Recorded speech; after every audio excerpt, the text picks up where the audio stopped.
I'm not gonna lie, the Okma video that I did recently did take a few takes to actually get to the information that I have, because I actually went through a few more discussions to actually give you guys as close as the information as possible. But this time round, I think no discussion needed.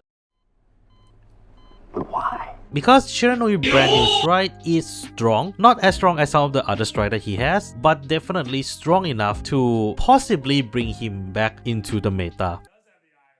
Are you sure about that? Yeah, I'm not kidding here. I understand there's not much you can really do with Dominate as a mechanic, and they can't make it too broken either thanks to the fact that they fucked up earlier on. But how much stronger is the brand new support for Shiranui? That is exactly what I'm gonna be talking about today, and I'll say this Bushiroad, if we are getting a brand new stride for Hari, make it good. Like, seriously. As I can see in both Hari and Nairos as a deck, a clear heavy tuning onto these two decks because of how much of a mistake Shiranui was as a deck. And it is really crazy because we don't really have a lot of things to talk about Shiranui. The deck is just focusing on the mechanic of Dominate, where it take over a rearguard or vanguard and attack the player or a unit on the field to essentially take advantage of the certain resource. However, surprisingly enough, at the start of the Dominate keyword becoming a part of Nubatama, Shiranui is not getting a lot of good results purely because the number is a little bit too low even at the time of G era. And Bushiroad realized that, and they decided to make, in my opinion, one of the most brain-dead crash skill that I have ever seen. My disappointment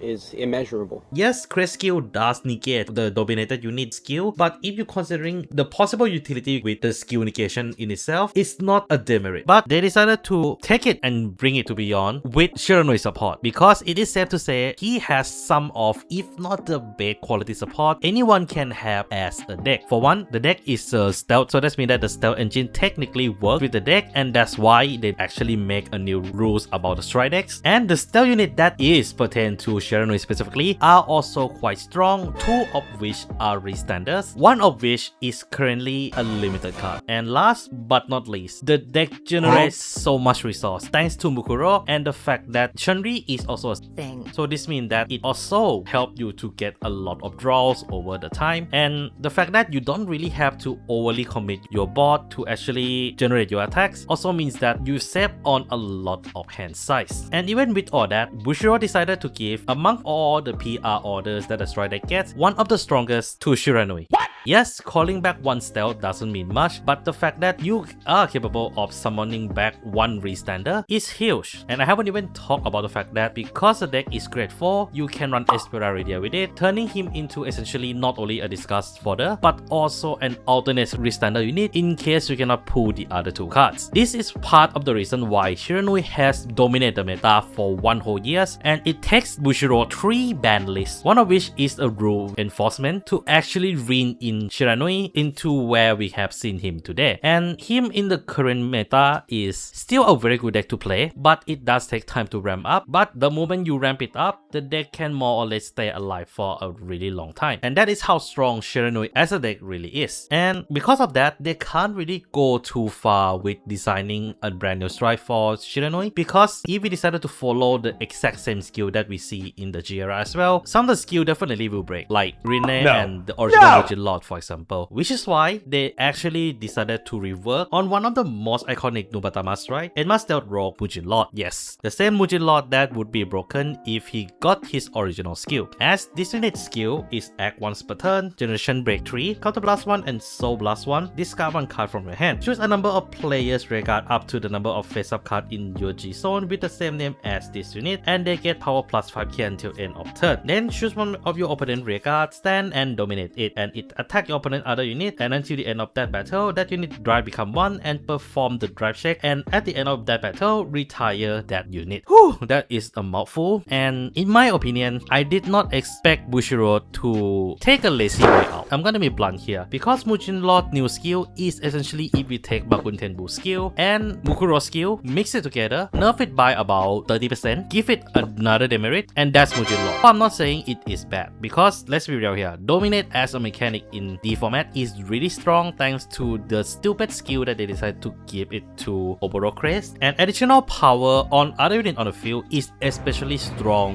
with Shiranui because most of the Shiranui units are restander units. So in general, among all the 4 third strike that we have received so far, Mujin Lord is easily the most powerful, and I haven't even talked about what makes him even more broken, the drive check. Yes, it is less than the Bushiroad with twin drive or triple drive depend on Vanguard, but 1 is enough. Don't forget, this deck is a deck that can easily generate up to 7 attacks regularly, so Mujin Lord cannot be too strong, but at the same time I do have to admit what they're trying to go for with the third strike, Shiranui definitely benefit the most. And remember how I talk about how the deck is kind of tanky, surprisingly? Well, the deck also get even tankier now thanks to the support that Shiranui received. One of the classic units, Stealth Beast Tamahagane Metsu. Anyway, this unit has 2 skills where when placed on red card circle, if you have an Oboro Crest, look at top card of your deck, either put it into your soul or bind it face down, and if your Vanguard is grade 3 or greater unit, this unit get plus 5k until end of turn. And then when this unit attack a Vanguard, if you have a Oboro Crest, cost 1 counter blast to perform one of the following: draw a card, or if a dominated attack this turn, choose a face down card from your bind zone and put it into your hand, and this unit get plus 5k until end of turn. I have to say, considering how strong Mujin Lord kinda is, Metsu is alright. In the earlier part of the game, is a card that helps you to generate more hand, but the fact that it does force you to either soul in your top card or bind your top card face down is both blessing and curse in a way, because check top is nice until you realize that you have to put the card into soul or in the bind zone. This is not bad per se. I'm not sure what they're trying to go for with this, but ability to be able to fetch a card back from bind zone to hand is always nice to have, as we have seen with units like Blankmaya Nexus, and that is also kind of a funny counter to that deck in particular as well. I don't know what they're smoking going with this, not gonna lie. Overall, Shiranui will definitely be making a splash back in the current meta, I feel. I know the meta right now is slightly faster than the speed of the strike deck at the movement, but considering how strong Shiranui is even after all this time, personally for me, it's still a force to be reckoned with and shouldn't be underestimated even if it is not being played in the meta for quite some time now. But what do you guys think? Does the current Mujin Lord actually does justice to the original? Do leave down in the comments below. And yeah, that's all I have for today. Take care of yourself, don't forget to clap that sub and become a member for some cool perks. This is Mac Mechanic signing out.